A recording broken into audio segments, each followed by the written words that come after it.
Unified 911, anong matutulong namin sa'yo? Anya ti maitulong mi ken kapo. Anong may tatabang ko sa Unsay imo? akong ikatabang nimo? Ngini makadabang namisal ka no. Sa anumang wika o dialekto, may tulong na darating sa iyo.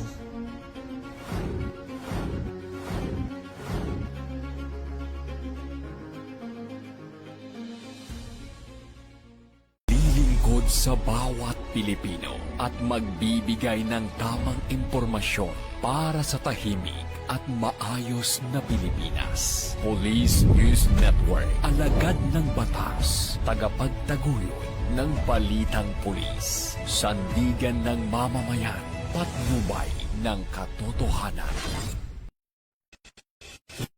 Kampo Krame, maghahatid ng pinakahuling kaganapan at nagbabagang balita. Ito ang PNN Police News Network. At ngayon, ang inyong mga tagapagbalita. Magandang araw, bagong Pilipinas. Ako ang inyong alagad ng batas, tagataguyod ng Balitang Pulis. Ako po si Patrolman Edwin Baris. Maghahatid sa inyo ng tamang balita, kwento ng pulis at serbisyo para sa mamamayan. At ito ang PNP News Online. Ang pangunahing balita ng Police News Network, alagad ng batas, tagataguyod ng Balitang Pulis.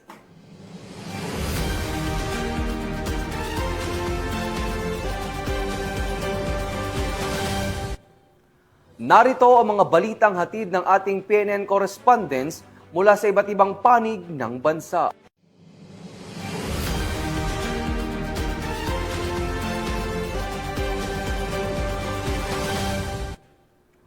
Arestado ang 7 individual matapos maaktuhan sa paggawa ng iligal na paputok sa pinagsanib puwersa ng Provincial Intelligence Unit ng Bulacan PPO, Bulacan 1st PMFC at Santa Maria Municipal Police Station. Tinutukan niya ni Patrolwoman Mildred Tawagon. 7 individual ang naaresto sa pinagsanib na puwersa ng Police Intelligence Unit ng Bulacan Police Provincial Office, Bulacan 1st Provincial Mobile First Company at Santa Maria Municipal Police Station matapos maaktuhang nagsasagawa ng iligal na paggawa ng paputok sa Sitio Sulucan Perez, Barangay Pulong Buhangin, Santa Maria, Bulacan.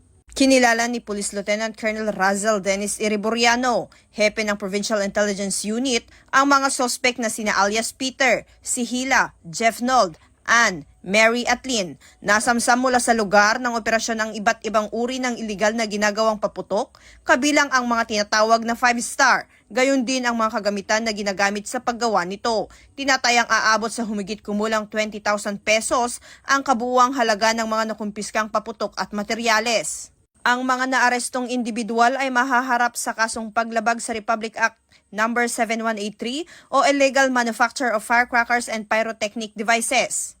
Ayon kay Police Colonel Angel L. Garciliano, Provincial Director ng Bulacan Police Provincial Office, patuloy ang mas pinaigting na operasyon ng kapulisan laban sa iligal na paggawa at pagbebenta ng paputok bilang bahagi ng paghahanda para sa ligtas at maayos na pagdiriwang ng nalalapit na bagong taon. Hindi titigil ang Bulacan PNP sa pagsugpo sa mga iligal na aktibidad na naglalagay sa panganib sa buhay at kaligtasan ng ating mga kababayan. Pahayag ni Picol Garciliano. Patuloy naman ang paalala ng pulisya sa publiko na iwasan ang paggamit ng iligal na paputok at makipagtulungan sa mga otoridad sa pamamagitan ng pag-uulat ng anumang kahina-hinalang aktibidad sa kanilang komunidad. Mula dito sa Bulacan Police Provincial Office, ako ang inyong PNN correspondent, Patrolwoman Mildred A. Tawagon, alagad ng batas, tagataguyod ng Balitang Pulis. Ramdam na ramdam ang diwa ng Kapaskuhan matapos ang isang matagumpay na pamaskong handog ng Camarines Norte 2nd Provincial Mobile Force Company sa mga pamilya ng Manida Tribe. Ang magandang balita ay mula kay Patrolwoman Vanessa Sol. Isinagawa ng Camarines Norte 2nd Provincial Mobile Force Company ang kanilang taunang pamaskuhang handog 2025 bilang bahagi ng Project Tribo nito lamang Disyembre 15 sa Labo, Camarines Norte. Ang aktibidad ay inilaan para sa mga kabataang kabilang sa Manidi Tribe at kanilang mga magulang Pinangunahan nito ni Police Major Paolo B. Benito, Acting Force Commander katuwang RPSB teams at iba't ibang stakeholders. Namahagi ng food packs, school supplies, laruan at pagkain habang nagbigay rin ng kasiyahan ang mga palaro at iba pang programa para sa mga bata. Ang Pamaskong Handog 2025 ay patunay ng patuloy na malasakit ng Camarines Norte 2nd PMFC sa komunidad at ng diwa ng tunay na Pasko, pag-asa at pagmamahal para sa lahat.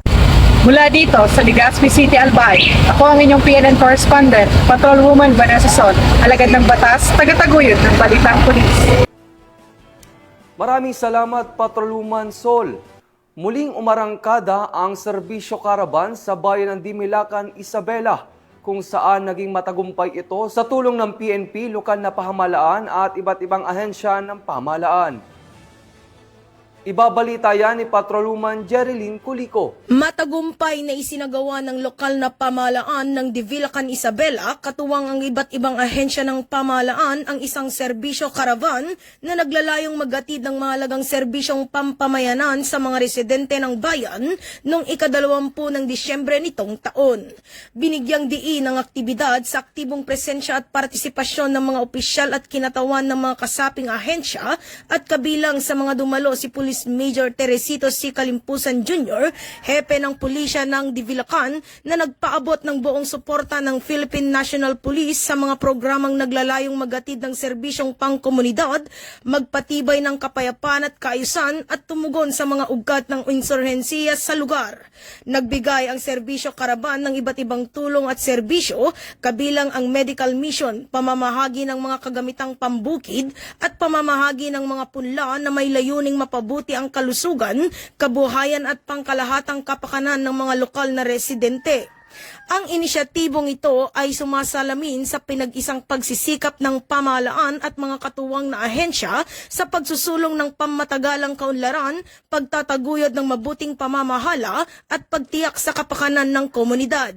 Sa pamamagitan ng patuloy na pagtutulungan ng lahat ng stakeholder, layunin ng programa na bigyan kapangyarihan ang mga barangay, palakasin ang partisipasyon ng komunidad at isulong ang bisyon ng isang ligtas, maunlad at mapayapang Divilacan, Isabela na malaya sa insurhensiya. Mula dito sa lalawigan ng Isabela, ako ang inyong Police News Network correspondent, Patrolwoman Jerilyn Culico, alagad ng batas, tagataguyod ng Balitang Pulis. Maraming salamat, Patrolwoman Culico. 2 material recovery facilities ang ipinagkaloob ng revitalized police sa barangay sa Igbaras, Iloilo. Magagamit ito upang mapanatili ang kalinisan sa naturang lugar. Patrolwoman Lynette Sablon sa report. Matagumpay na pinagkaloob at ipinag-install ng revitalized police sa barangay Team Igbaras ang 2 material recovery facilities sa barangay Indaluyan, Igbaras, Iloilo. Nito lamang 20 ng Disyembre taong kasalukuyan. Pinangunahan ni Police Captain Danilo L. Noca, team leader ng RPSB Team Igbaras, ang aktibidad katuwang ng LGU Igbaras sa pamamagitan ng General Services Office. Formal namang tinanggap ang mga MRF ng mga opisyal ng barangay sa pangunguna ni Punong Barangay Honorable Carlito Eclar. Layunin ng proyekto na mapabuti ang solid waste management sa barangay sa pamamagitan ng tamang paghihiwalay ng basura bilang suporta sa kalinisan, kaligtasan, at pangangalaga sa kapaligiran. Ang mga MRFs ay ganap ng operational at handa ng gamitin ng komunidad.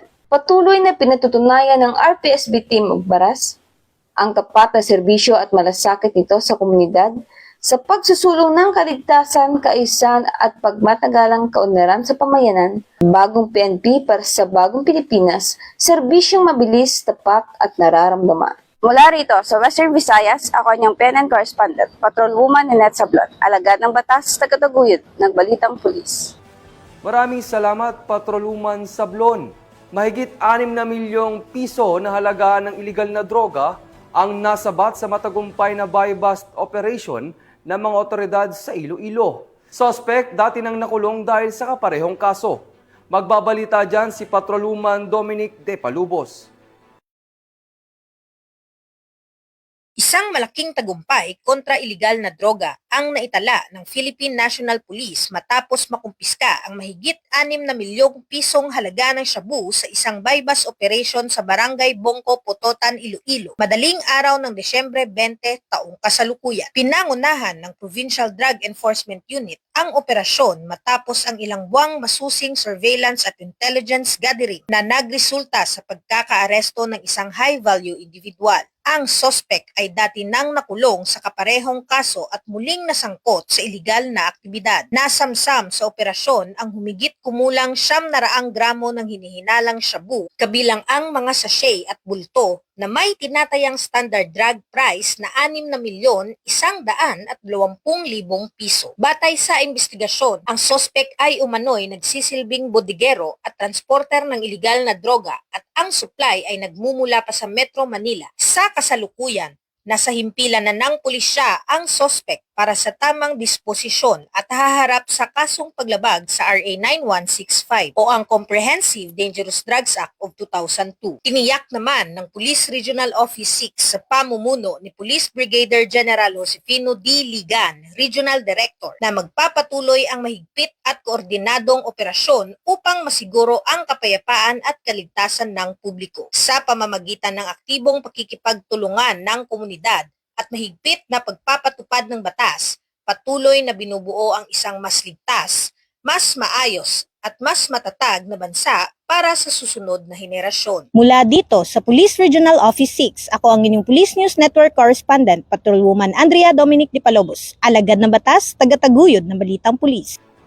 Maraming salamat, Patrolwoman de Palobos. Walang takas sa batas ang 4 na individual na sangkot sa pamamaril sa Quezon City matapos maaresto sa follow-up operation ng mga otoridad sa Tondo, Maynila. Tinutukan niya ni Patrolman Don Brosas.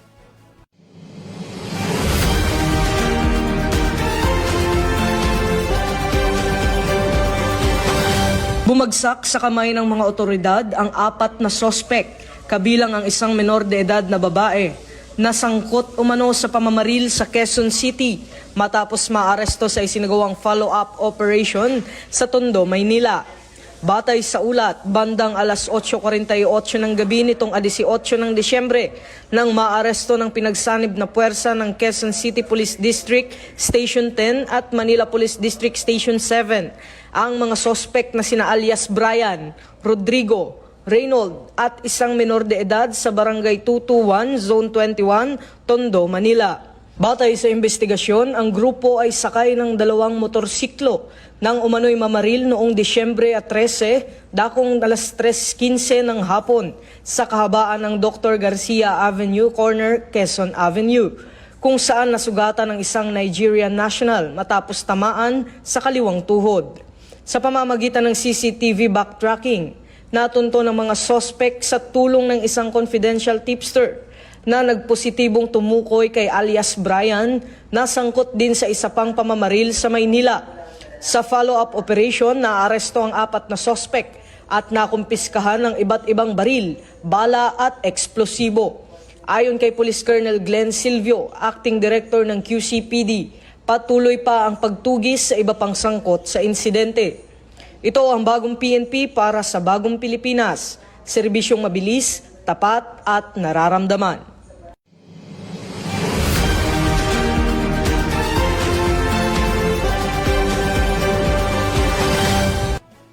Nakatanggap ng papuri ang Philippine National Police matapos ang pagtanggi sa 5 milyong suhol mula sa 3 individual matapos mahulihan ng mahigit 100 milyong kontrabando ng kapulisan sa Quezon City. Ang buong report ay mula kay Patrolman Don Brosas.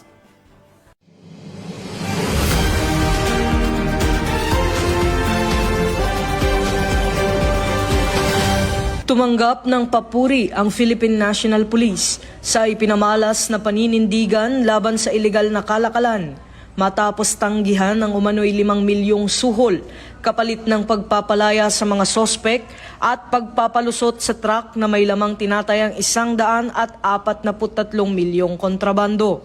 Ayon kay Dr. Jose Antonio Goitia, Chairman Emeritus ng 4 na makabayang civic-oriented groups. Malinaw na patunay ito ng patuloy na paggabay ni Acting PNP Chief Police Lieutenant General Jose Melencio C. Nartates Jr. sa hanay ng kapulisan. Madaling araw ng 17 ng Disyembre, nang maharang sa G. Araneta Avenue, Quezon City, ang 2 trailer truck habang nagsasagawa ng routine operations ang PNP Highway Patrol Group, kabilang ang Special Operations Division, Regional Highway Patrol Unit 3, NCR at 4A. Lumalabas sa paunang investigasyon na nagmula ang kargamento sa Bawan, Batangas at patungo sa ng Valenzuela City. Dahil sa laki ng operasyon, agad na nakipag-ugnayan ang HPG sa Bureau of Customs at iba pang ahensya upang tiyaking maayos ang paghawak sa ebidensya at pagpapalakas sa kaso laban sa sindikato. Samantala, inaresto ang 3 driver na umano'y nag-alok ng suhol at sinampahan ng reklamong smuggling at direct bribery. Giit ni DILG Secretary Juanito Victor Rimulya, hindi papayagang gamitin ang lansangan para sa iligal na kalakalan at hindi kukonsintihin ang anumang uri ng panunuhol. Ito ang bagong PNP para sa bagong Pilipinas. Serbisyong mabilis, tapat at nararamdaman.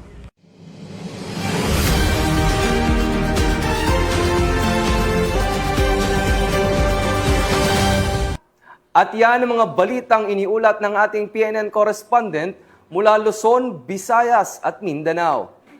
At mga ka-PNN, 3 days na lang, Pasko na.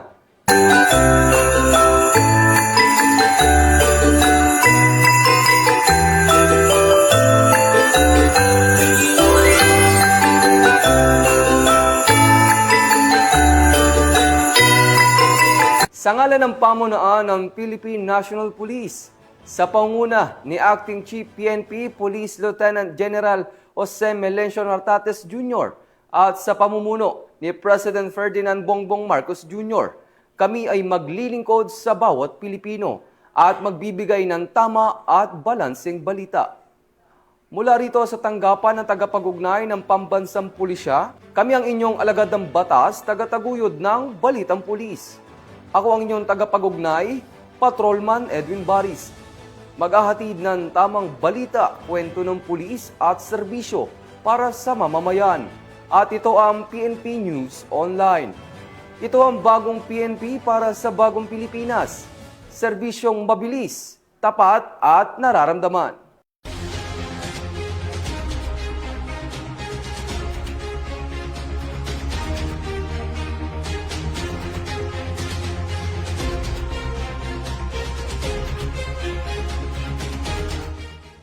Police News Network, alagad ng batas, tagapagtaguyod ng balitang pulis.